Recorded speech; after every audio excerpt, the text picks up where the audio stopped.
Om Shanti. Welcome back. Here on stage you will see two souls that you know now, and two souls who are old friends, and both who have been very touched by the example that Brahma Baba, this soul, has left, has offered for all of us. And so they're here to share some stories, some insight into the beginning of the Brahma Kumaris and how the beginning continues today. So this is Brother Michael from Australia and Sister Manda from Oxford. So warm welcome to both of them. Om Shanti.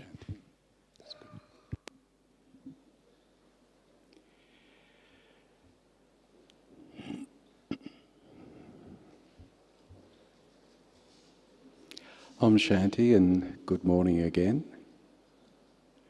How is Sister Janti? Did you enjoy her?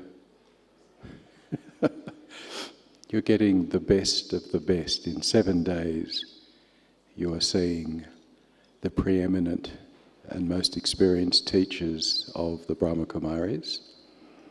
And while Manda's getting her mic done, we're going to share with you Brahma Baba's, not history, but his story.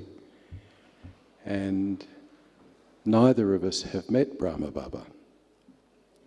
And when I first went to the centre in London in 1975, the first thing I saw was a photo of Brahma Baba, just on the wall. Very simple house in northwest London. And I asked one of the sisters, I said, "Who is that?" "That is your father."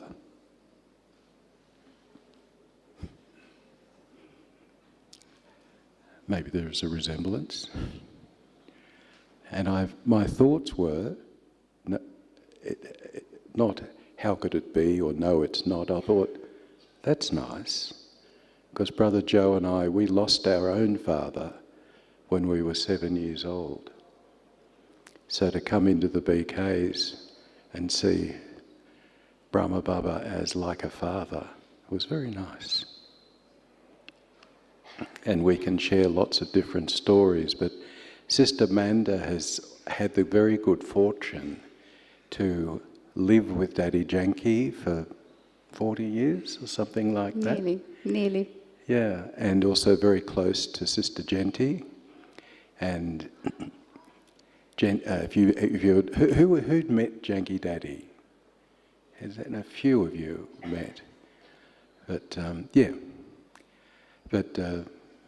Sister Manda would have heard all the stories, and I was going to invite you, Manda, to share some of what you would like, our friends, our guests, our family, not guests anymore, your family, about your inspirations for Brahma Baba.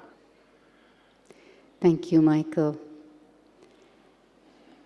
My story also begins in a similar way. I first learned about the Brahma Kumaris when I was 19, yes, which was in 1979. That tells you how old I am. And when I first met the Brahma Kumaris, we had an old friend of the family that had come from India. This is back in the UK. And she was a Brahma Kumari. She was a BK. And she was in her early morning meditation. She kept seeing me. So she came to our house and said, "Manda, you must do the meditation course." I said, "No, thank you, Auntie, I don't think so." She came the second time, the same thing. She'd seen me. She kept seeing you. She kept seeing me in her 4 o'clock meditation. She again said, "Do the meditation." And I said, "No, thank you." Because I could never see myself getting up at 4 o'clock or even before 4 o'clock to be able to meditate at 4 o'clock and get into a white sari. I was 19. I thought, I don't think so. So my mother started the meditation course. And as soon as my mother did the meditation course, she was instant BK. So this Brahma Baba picture came into our house. And I was 19. an eldest in the family, a bit of a strong character. So I said to her, why do you have his picture here? So she said, because he's our father, same thing. But I was quite reactive to that. On the one hand, you're saying that God is incorporeal, that he doesn't have a physical image, and then on the other hand, you put this picture of this person. And so that was my reaction to begin with. But I used to go to the center. You know what mums are like. Mums make you do what it is that's good for you, and you don't argue. At least in the Indian families, you don't argue, you just do. So we used to do. And so I used to go to the center and see Brahma Baba's picture. But actually, there came a time, various things happened which allowed my mind to become open to Brahma Baba, the teachings of the Brahma Kumaris and the ideas of the Brahma Kumaris. But actually, the first time I had the most incredible experience of Brahma Baba was when I came to Madhuban, which is here. And I don't know, I think you're going this afternoon, to Panda Bhavan, which is the original complex of the Brahma Kumaris, where Brahma Baba himself came after they all moved from Pakistan to India, and they ended up here in Mount Abu. So it was there that I really had this incredible experience, a living experience of Brahma Baba, and the sense of his presence, the sense of his companionship, the sense of my relationship with him. So I will address this aspect of this picture of Brahma Baba that's around everywhere. And in the beginning, everybody feels, why is this picture everywhere? Why do they have his photos so many places? But Brahma Baba plays a very, very unique role in the lives of all Brahma Kumaris, because Brahma Baba became an instrument, a channel, a medium, whatever you might like to call him, to reveal, in a sense, the understandings that you're hearing about the self as a soul. And in one sense, it's a notion that's existed, this idea of the soul has existed, but the absolute clarity and precision with which the understanding comes is not actually available anywhere else. And I'm not sure whether you've actually heard and learned about the understanding of the soul comprising of the faculties of the mind, the intellect, the personality, how the interplay happens between soul and matter. All of this clarity of information came through Brahma Baba, not from Brahma Baba, because he himself was a devout Hindu. So his understanding was the understanding of Hinduism. And what you're learning here is actually quite different to the understanding of Hinduism. The notion of the deities, the divine beings, the worship of the deities, you can see it doesn't exist here. Because fundamentally, we learned that actually that deity form is our form. It's not some gods and goddesses that you just worship, but actually, through your spiritual endeavor, you aspire to become those divine beings in a time where there is nature, matter, elements are pure, the soul is pure, and so this manifestation is of absolute beauty and truth and joy. So this understanding of time that I was relating to you, which was really very essential yesterday because you need more time. And to speak about it in a group of 150 people on a big platform like this is very different than actually sitting with you, going through the concepts and notions with you with clarity. But all of this came through Brahma Baba. He wasn't knowing of this. But even more important than that, what people experienced in those days through Brahma Baba was the presence of the divine, the presence of God. Brahma Baba himself never professed himself to be anything but just an ordinary human being. He considered himself to be that. He considered himself to be on a spiritual journey. He considered himself to be an instrument. But what happened in those early days was people came in front of him and they got lost in the experiences of visions, in experiences of a time warp, if you like. They began to see those deity forms that I'm talking about themselves as that. They experienced the presence of God to the point that as if they transcended their own physical body, their place and time that they were in that moment, and found themselves in another spiritual dimension. And this went on for quite some time, for many, many people. But eventually, Brahma Baba really took it upon himself to bring together a group of people who wanted to be with him and teach them, learn with them, be available to be an instrument with them and for them for some of these teachings. So he played an integral part in many of these people. I'm referring to them as people instead of just souls, because they were people with background and understandings and karma, if you like. And just on that point, you'll see behind you photos of the original, we call them the ancestors, the ancestor souls. And they were the original generation of, because what you know as the BKs now, as Sister Manda was alluding to, was very different. There was no knowledge. It was in the late 1930s.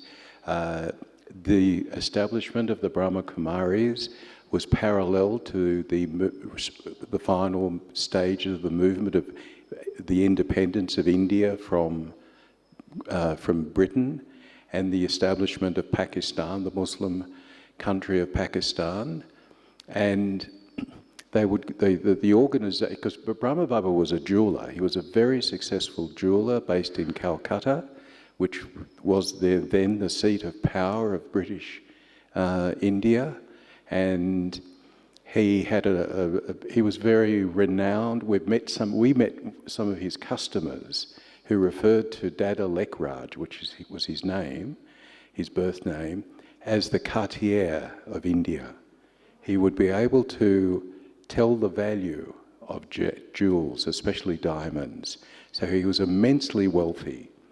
And he went through a period of he was, as Amanda said, he was a devout Hindu, a lifelong vegetarian, and had many gurus, and he and his uncles were famous for their philanthropy, and he went through a process, and as many similar enlightened people, he was receiving visions, and he felt a motivation to continue his life away from business.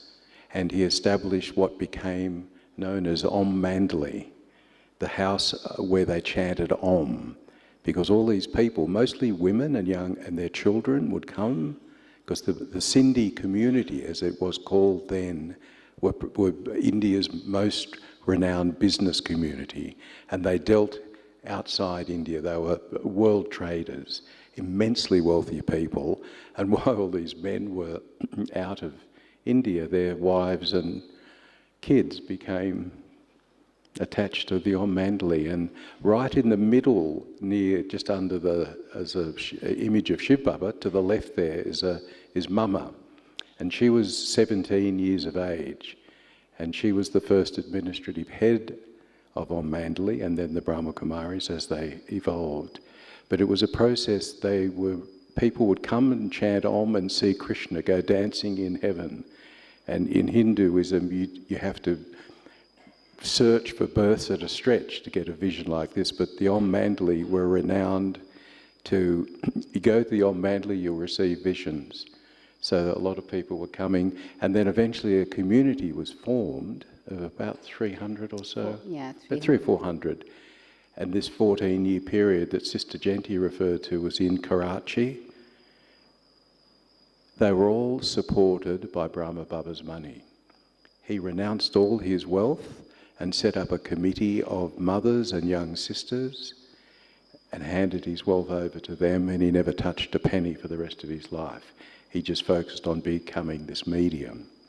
So that just in the context, especially the parallel history of the independence of India, and then eventually in the 1950, they moved from Karachi to independent India and came to Mount Abu. So it was during that time, before the establishment of Om Mandali, when everything was quite informal, that people started to have visions through Brahma Baba. But also, throughout those 14 years, they would experience this incredible presence of God amongst them. And they would experience that through Brahma Baba's eyes. Two things. One was that presence, but the other thing, Brahma Baba's love and faith and commitment to God was so profound that they experienced his eyes to be like a portal. Even today, I know for myself, if I want to truly meditate and experience the presence of the divine, or truly connect and transcend this physical domain, then I actually don't need a point of light, which is the image that we consider to be the image of God. I don't need a point of light to remind me of what God is.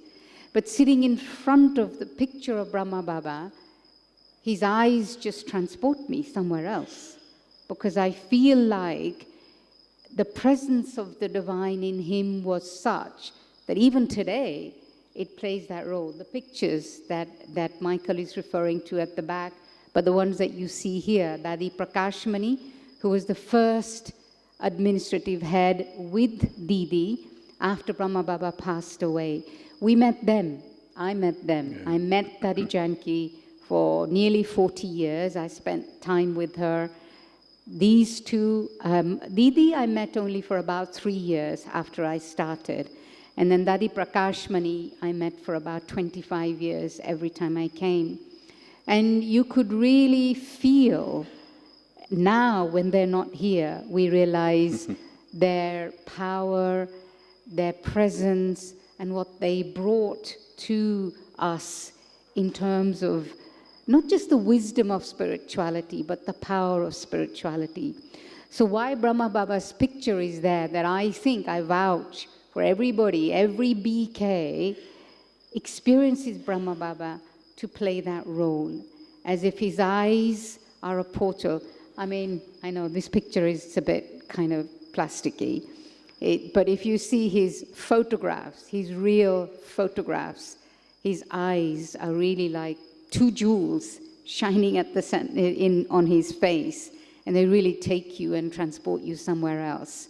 And so that's one thing. But Brahma Baba never claimed himself to be a guru. He claimed himself to be our student, a student like us. He claimed himself to be our brother.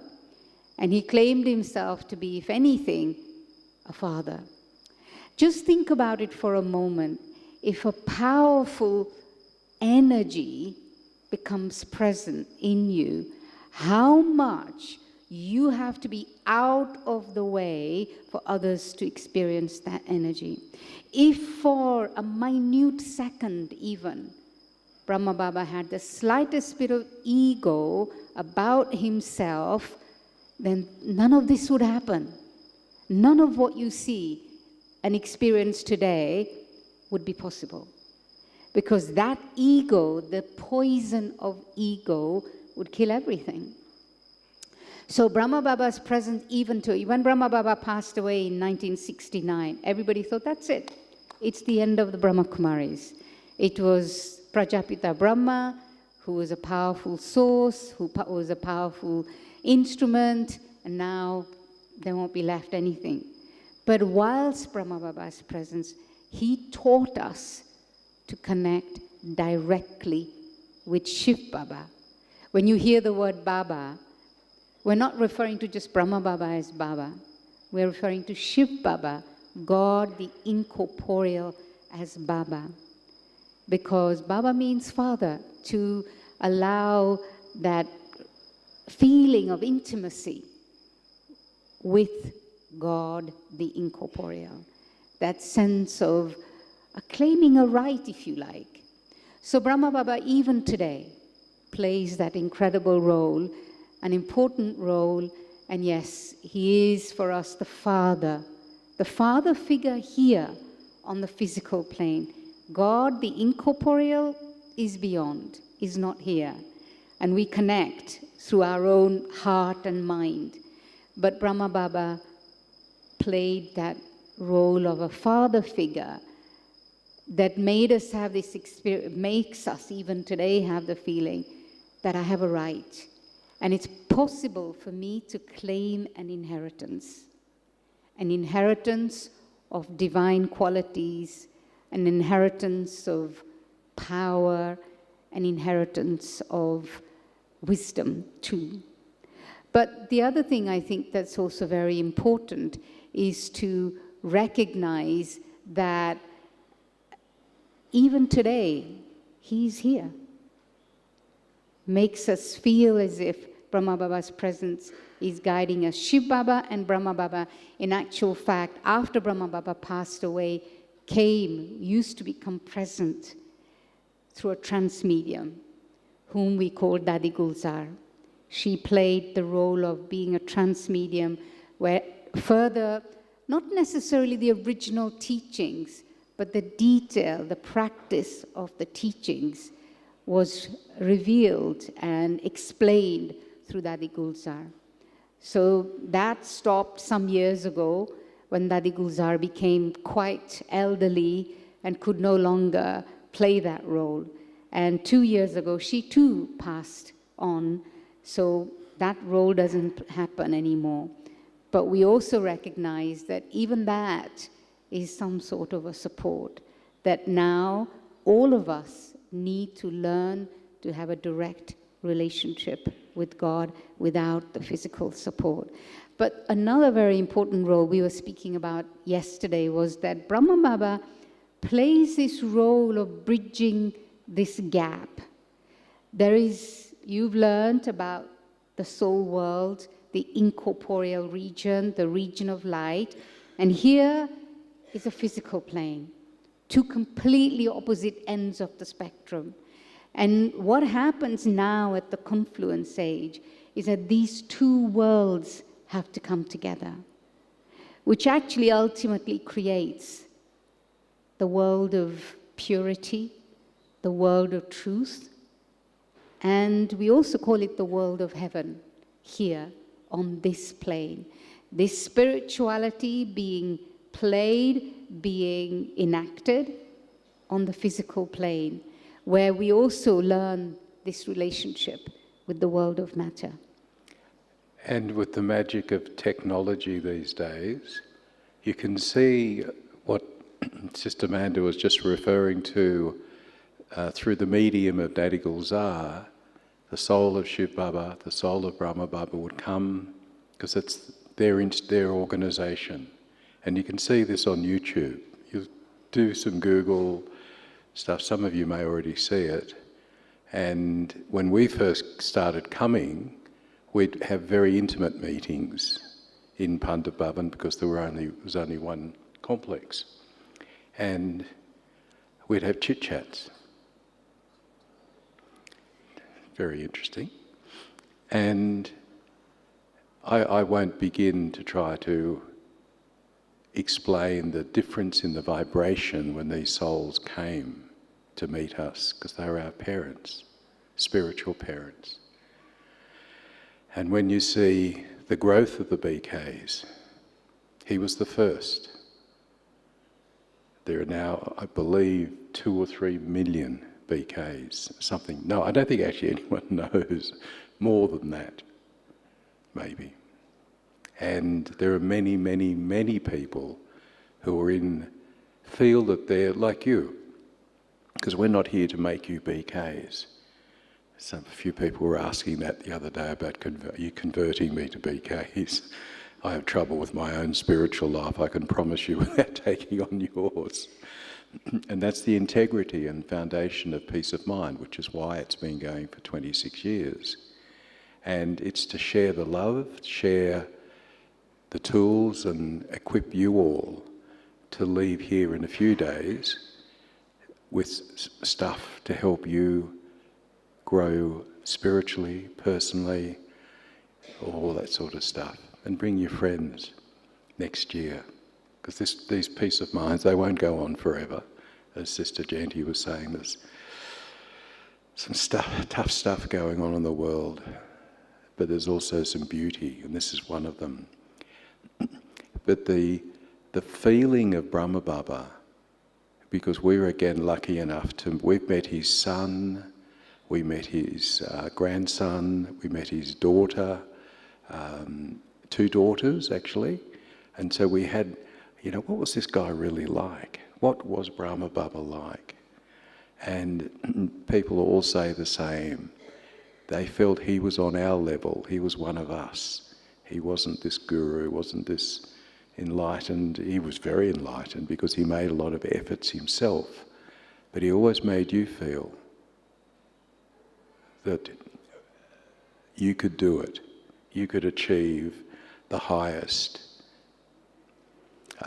spiritual experience. And my experience of nearly 50 years with the BKs, 50 years, goodness gracious, hasn't diminished. If anything, it's grown more and more and more. And I see your faces. A week ago we were total strangers, now we're family. You're all in whites mostly.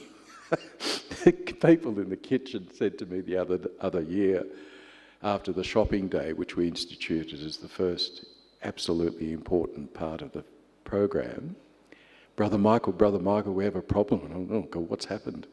He said, all the guests are in white. I said, yes. He said, we can't tell the BKs from the guests. I said, great. Box ticked. So, there you go. But I think it is important also to recognize, and those of you who may have met one of the Daddies, Brahma Baba really left his legacy with them. And legacy is a great description. Yeah, yes. He left his legacy with the Daddies. And as I said already, that when they were here, we didn't recognize it, but we see the contrast from the time when they were here to the time that they're not here now. It's immeasurable. The difference is immeasurable. But the Daddies really also revealed to us this incredible power of spirituality, this incredible ability to love, the ability to accept, the ability to embrace everyone and everything with zero impartiality, no partiality at all. And when people from abroad started to come, and of course India being India, and in those days, this would have been in the 70s when you all started to come. I wasn't around in those days, but I understood that the Daddies gave you the feeling as if they know you. There is recognition of having met before. And this in itself was their sharing of love and the way in which they lived spirituality. Today we remember with a lot of love and a lot of fondness because they're the examples that Brahma Baba left behind. It wasn't as if there was only one Brahma Baba and no one else, and that nobody can match what he did. But all of these Daddies, all those pictures behind, these, Daddy Janki, particularly the ones that we had exposure to, showed us what it really means to be soul conscious. not just soul conscious in meditation, soul conscious in our practice, in living. I remember coming to Madhuban for the first time. I mean, asking, what is this soul consciousness? Everybody's saying it's a point of light at the center of the forehead, but I'm not experiencing anything. What does it mean? And I remember entering the gates of Panda Bhavan, meeting everyone, and experiencing so much the presence of love, acceptance, peace, as if I've known all of these people before, and that there is no difference. Then I realized that that is what true soul consciousness is, where it's being lived, and it's not just being talked about as a theory, as a concept, but it's being lived. And they all learned it from the Daddies, and we continue to learn it from the Daddies. But I have to say, I put hand on my heart, that we still feel like we were nowhere near where they were when they have been, and that we aspire to be in that way too. We can tell you lots more stories, and I've got to make sure I don't use our talk. We haven't got that much time left. Would you mind if we ask if anyone would like to ask? No, absolutely. Would anyone like to ask anything? Please don't feel that you get right in the front. Ask anything, because you can play on social media and you get the good, the bad and the ugly about everything from, you know, Brahma Baba and the BKs and Om Mandali and all sorts of stuff. But the truth is what's in front of you now. So Philip, behind you. We'll get a behind you, there's a hand up. Okay. Philip, okay. We'll come back to you in a second.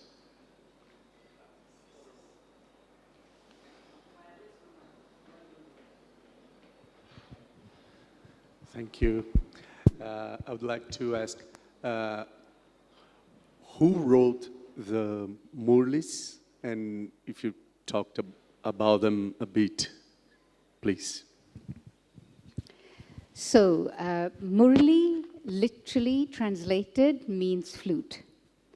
So, we get together in the morning, as you know, and this is something that happens every single day, anywhere around the world where there is a BK center, there will be Murli being read.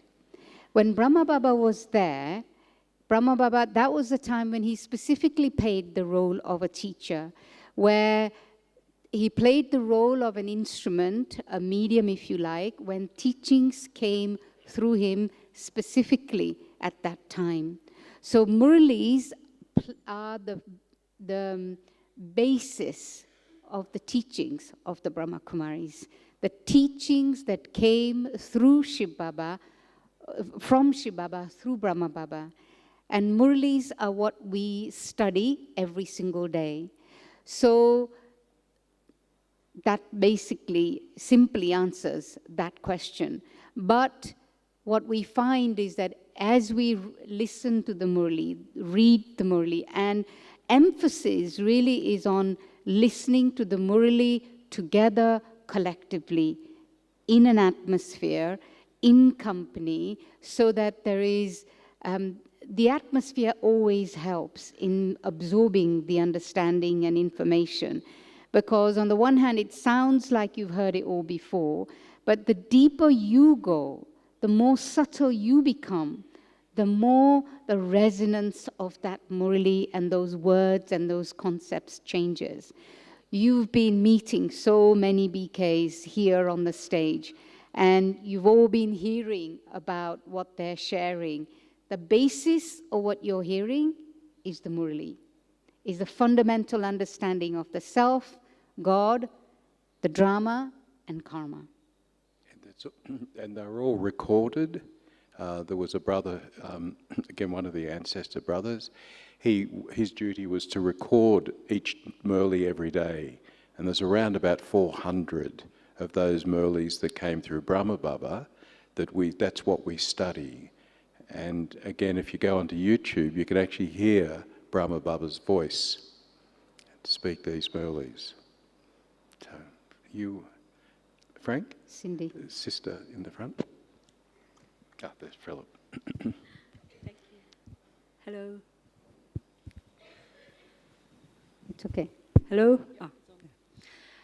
So this is not really a question. This is more a statement that I just wanted to say, and I'm sure I speak for others. When Sister Manda, you talked about the Daddies, so, and how that presence when the Daddies were no longer, and how you felt something was missing. Well, certainly for me, I feel you and Sister Janti, I don't want to pick out names, Sister Judy. Sure. You are our Daddies. So, yeah, it goes on and it shines in you all, and it's so beautiful to experience that. In the dining hall, the people that serve us, you can see that carries on, and the Daddies are there shining through those eyes as we get served our food, and so the Daddies are still here. Yeah. Thank you, Cindy. I mean, We it's a feel compliment, but oh my, there is no way for a second I would ever consider that for myself. And I think I speak for all the others, Sister Jayanti, Sudesh Didi, Mohini Didi, they would never say that they play the role of the Daddies. But yes, we all have to step up, and we all have to play the role of supporting our brothers and sisters. So yes, and I speak again that for everyone. All the Brahma Kumaris, BKs feel that we all have to step up. Thank you. Would anyone else like to say something?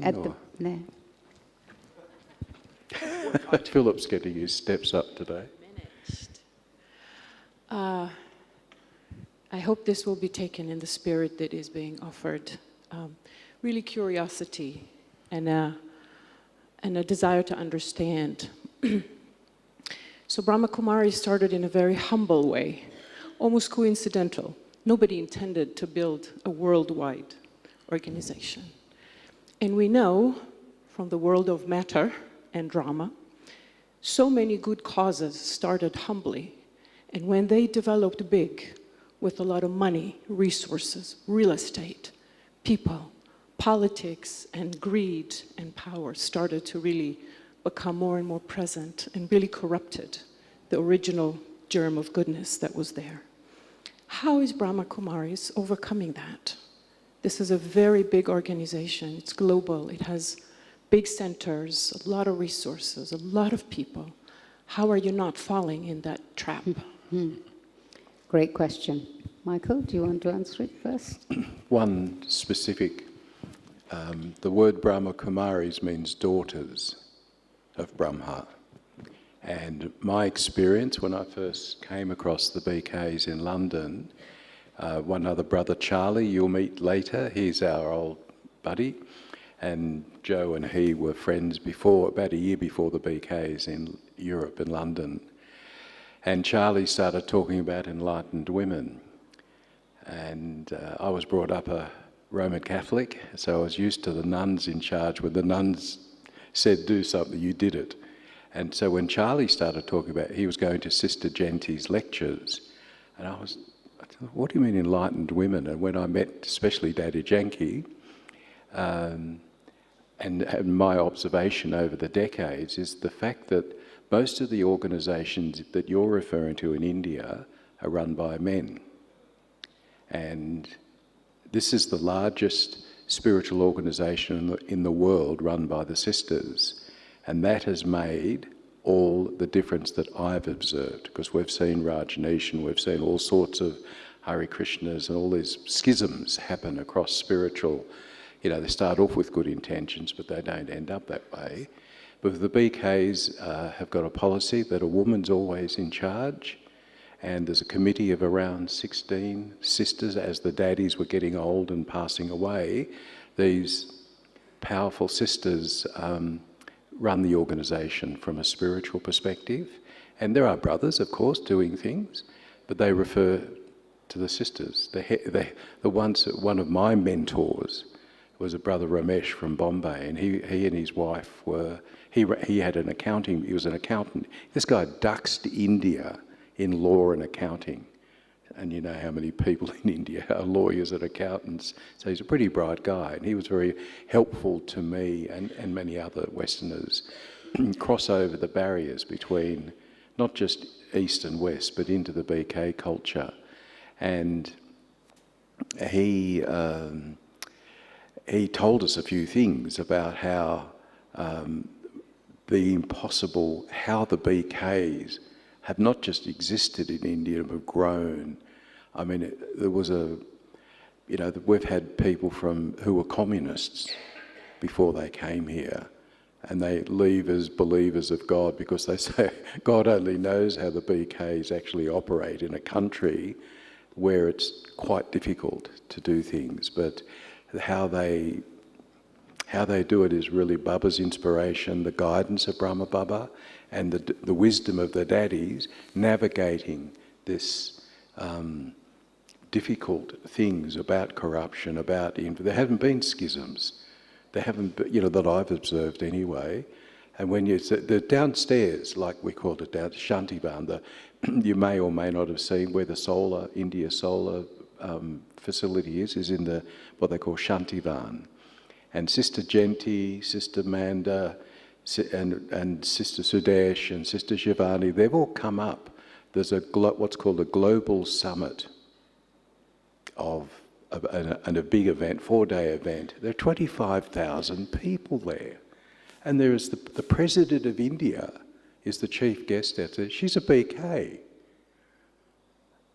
And 40 years ago, 30 years ago, it was inconceivable that the BKs would be as well connected because the women, and because we don't read the scriptures, we don't have gurus. It was a challenge, cultural challenge, that the BKs, only the sisters with God's love could they overcome.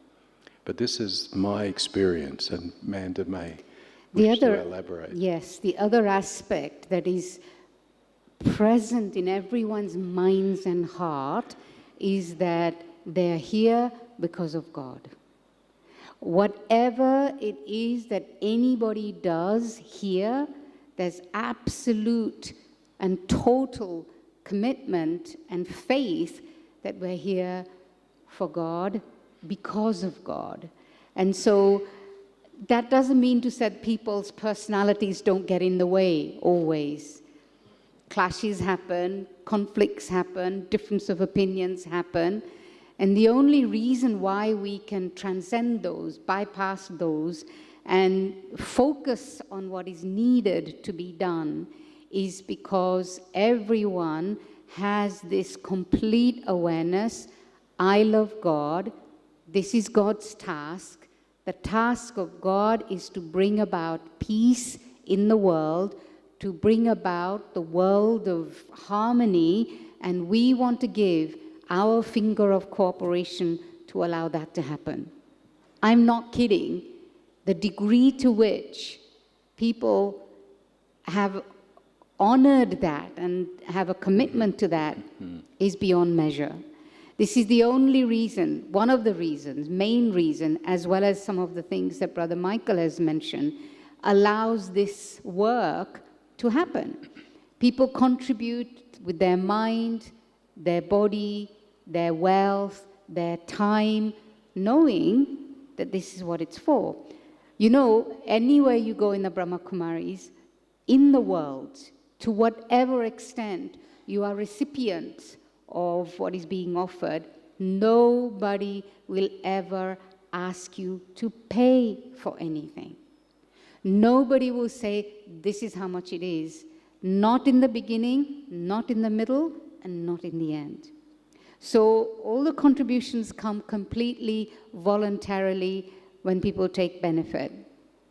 Secondly, an important aspect is that all the people that you see here working, whether it's here in operating the cameras or music, the lights, the food, the serving, everyone is a volunteer. There is no paid workers.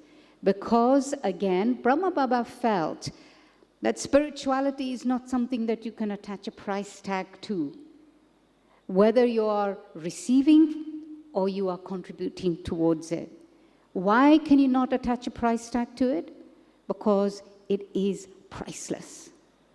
The moment you give monetary value to something, you limit its value. You limit its value because what $1,000 might mean to one person means nothing to someone else. So you limit the value of spirituality according to the extent to which somebody values that money. But the experience of love that you have here, can you attach a price tag to it and then decide, this is what I'm going to give for my experience? No. But also the understanding that whatever it is that you're contributing, whether it's through actions, whether it's through your good wishes, whether it's through your money, you are using what you have in a worthwhile way. You are using it to bring benefit to other people. So it becomes priceless. These are some of the principles with which Brahma Baba established the systems, if you like. They're not laws that you have to do this or you don't have to do this, but we actually do have a term that we use, Shrimat. Instructions for a spiritual life. Instructions that are called elevated directions. And those elevated directions come through the Murali. And the Murali is one thing that every BK listens to and takes note of and endeavors to live their life by that. A few years ago, on the money side, because you see, you can't, this is a pretty impressive organisation, buildings and people, and we had some guests from New York, and they were very high-powered management consultants, and after about 3 days, this fellow came up to me and said, "Excuse me, Mike, what's the catch?" And I said, "What do you mean, what's the catch?" He said, "Well, what's the money?" And I said, "What do you mean? What's it?" He said, "Well, how much does it cost? No one's asked me, no one's hit me for money yet, but I'm sure it's going to happen." I said, "Has anyone asked you for money?" No, I'm just anticipating it. And I said, "Just over here, there's Baba's box." In every centre of every BK place in the world, there's Baba's box. And people, as Manda said, that get benefit make a donation, whether it's a rupee or more than that. And this guy had a headache. He went to the dispensary. He couldn't believe that something that was so extraordinarily well structured and the dedication of all these volunteers. I said, "No one makes any money out of this. We're not going to ask." And there was a Brahma Baba would say, the father couldn't take money from his children. How could God take money from you? And I was talking like this to this guy, and he and his friends were, I think they donated something very nice, but he couldn't believe, he said that they've been to every ashram in the world, almost, and they've never had an experience like that here.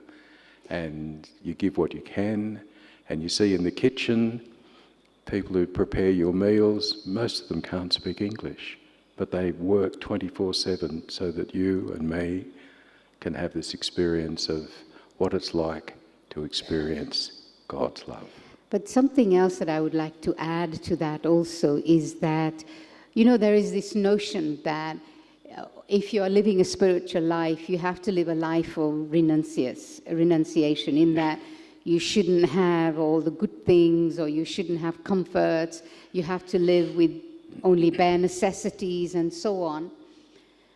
Whereas what Brahma Baba taught was that whatever it is that you need, you can have. You can have the comforts. If you can afford them, have what you need and what makes you feel easy. The key here is that whatever you have, it shouldn't own you. What tends to happen is that whatever it is that people own in their lives, it starts to own them instead of you owning that. So here, well, we were laughing yesterday when we were talking about this, that, okay, your beds are not probably the most comfortable that you might like to have, but they are, as you could have them here. Here in India, they prefer hard beds for one reason or another, and I suspect some of you find your beds to be quite hard. But you have a bed, you have a pillow, you have a space that you can call your own. It's not that you have to sleep on the floor and use a brick as a pillow because you are on a spiritual journey and you have to give everything up. He never encouraged that. And you have people from all levels of life here. Those who are quite simple and poor, if you like, but it's not that they're going hungry. They have enough for themselves. And then there are those who have a lot more than that. But the recognition that our lives are lives of renunciation, and we are learning to build a relationship with everything instead of it becoming that which defines us. Got any more? Got about another 5 minutes before we have to finish up. And Om Shanti, thank you. Okay, I've just got 3 quick ones. We've got 8 billion people in the world right now. So I just wanted to know how many souls are with the Supreme and how many more souls, because it seems like it keeps increasing from the beginning. So I don't know whether the Mulis provide those answers. And then who were the first souls created? Like from the Christian background and the Islamic background, we come from Adam and Eve, and they give us a whole story. So what's the story behind the BK creation? And then the ascension, like you know how the Pope is always chosen, how they wait for the smoke to come out. Brahma Kumaris centers are all over the world right now. So is it all the 3 women that lead? You have the 3 together. I'm just wondering, now that you're spread all over the world, what's the criteria? Will we one day have an African leader, a Chinese leader, an Israeli leader, or will it always be Asian? Thank you. Do you want to answer? thanks, Sister Great Manda. great questions, and we could be here talking about them for a very long time. Till the end of time. Well, I'll attempt to. I'm not sure whether I picked up all your themes, but a lot of the historical stuff about. It's interesting you say someone was talking about there's 8 billion souls on the planet, or thereabouts, and the biggest problem is loneliness. You know, what's wrong with that? Certainly there are souls that have, numbers. There's the first souls and the last souls. Some souls that have been here for a long time and old souls. Adam and Eve and all this. A lot of the questions, the sort of questions you're asking, can be answered yourself.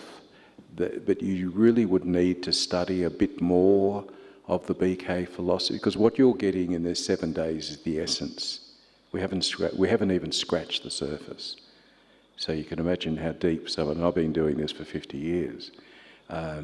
So some of those answers, I could share some of them or attempt to share them, but perhaps we could share over lunch, because they're quite the deepest questions we've had for some time. Would you like to add any? Yes. As you've been learning that the soul is eternal, it always exists. That means all souls always exist. And yes, as Michael is mentioning, there are some souls that are already here. Once a soul comes on the physical plane, it continues to play its role. And then there are new souls coming from the soul world. And there comes a time when all of us will return home together. And then we will come down. Again, the detail of that I think you can learn about later. This aspect of who becomes the leaders, at the moment there are not 1 or 2, 3 leaders as such, because as Michael mentioned, we have a management committee that runs the organization. Those who rise, if you like, are the ones who are naturally and automatically displaying their spiritual stature, if you like.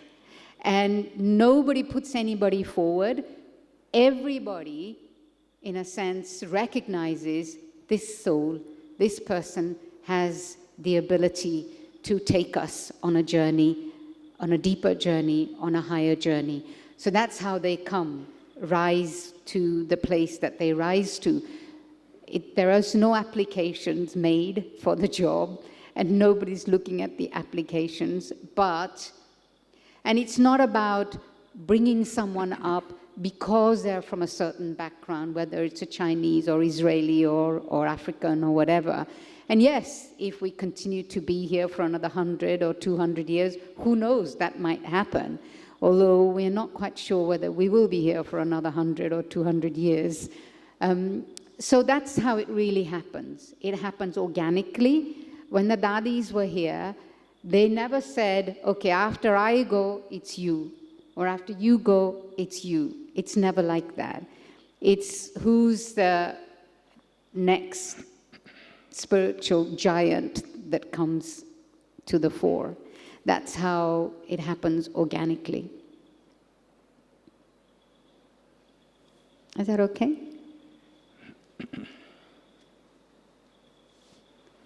Anyone else? There's one person there.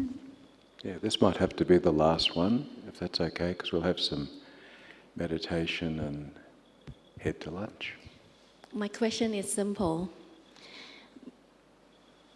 Now I understand that I am a peaceful soul in a young body, but my experience here, somehow I'm not able to connect to the God yet, but my experience here, I can feel love, acceptance, and purity. So from you that have many experience, could you advise to the young body like me, how can I continue to this path? Beautiful question, and totally understand that it's possible for you to experience yourself as that, but that the notion of God is a little bit alien at the moment. But my own sense, I had resistance, not necessarily to the notion of God, but the notion of God in the way that it was being expressed in the beginning.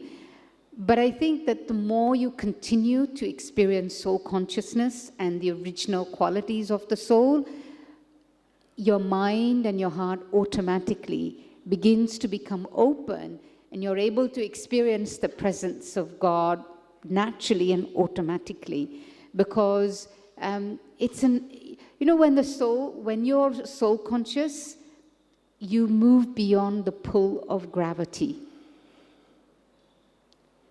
The pull of gravity happens because our consciousness is engrossed in the density of the physical.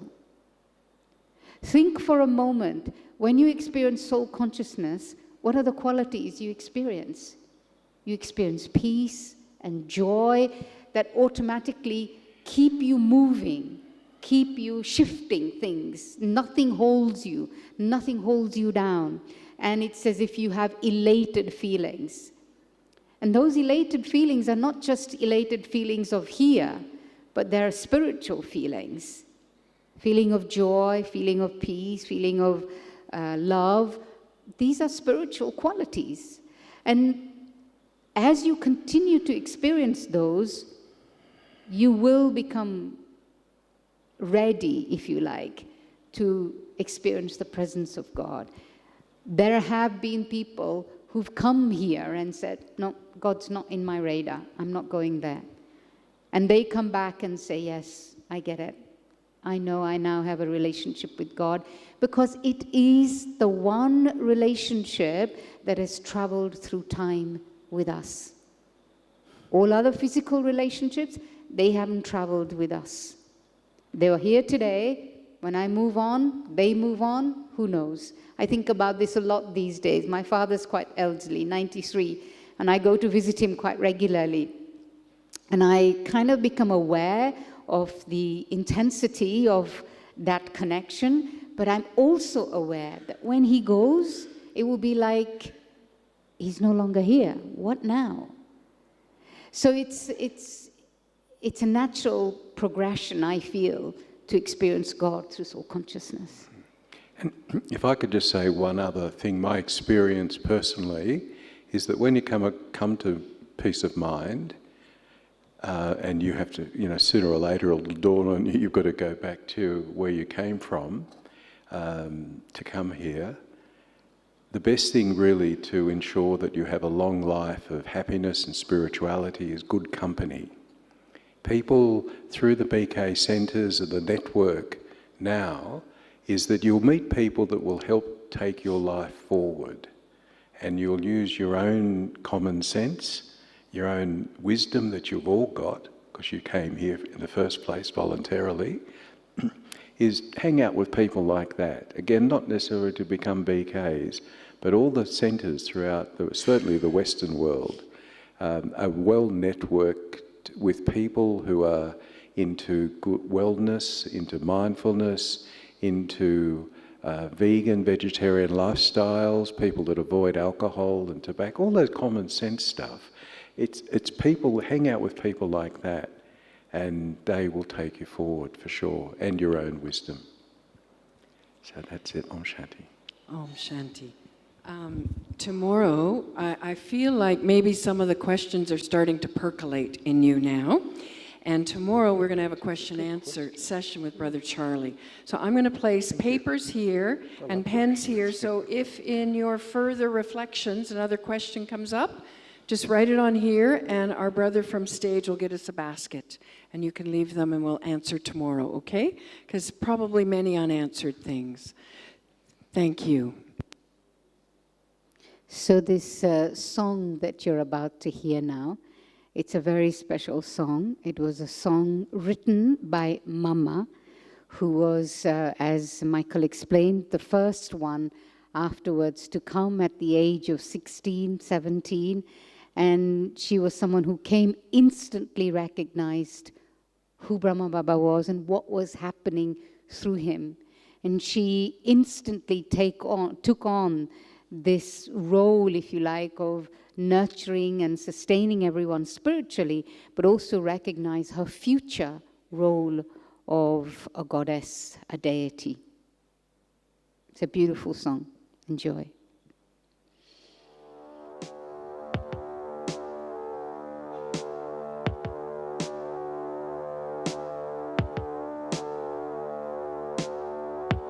They say that the people here are magic.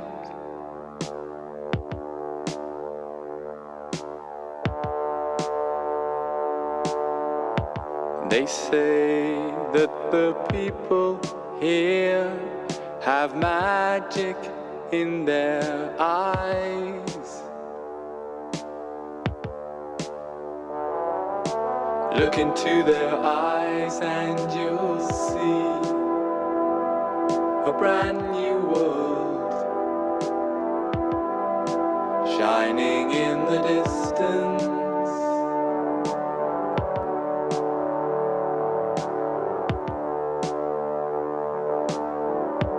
They say that the people here are magic.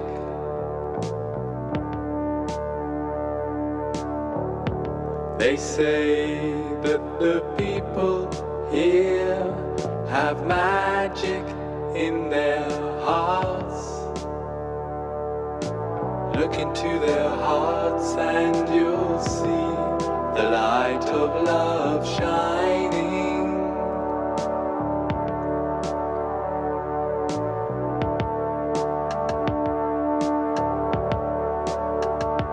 There's a word that the people say here, a word that reminds you of some distant time ago, a time many years ago when magic was a way of life.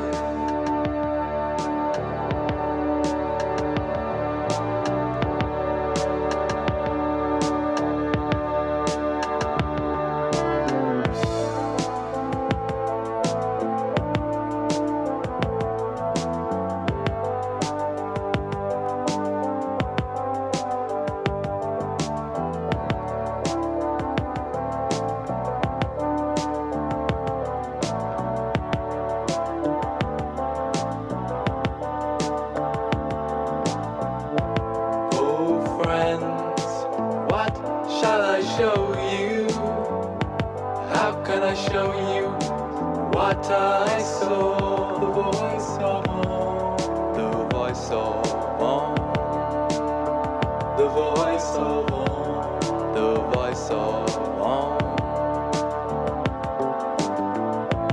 Oh friends, how can I describe, how can I describe such joy? The voice of Om, the voice of Om. Like an arrow pierced my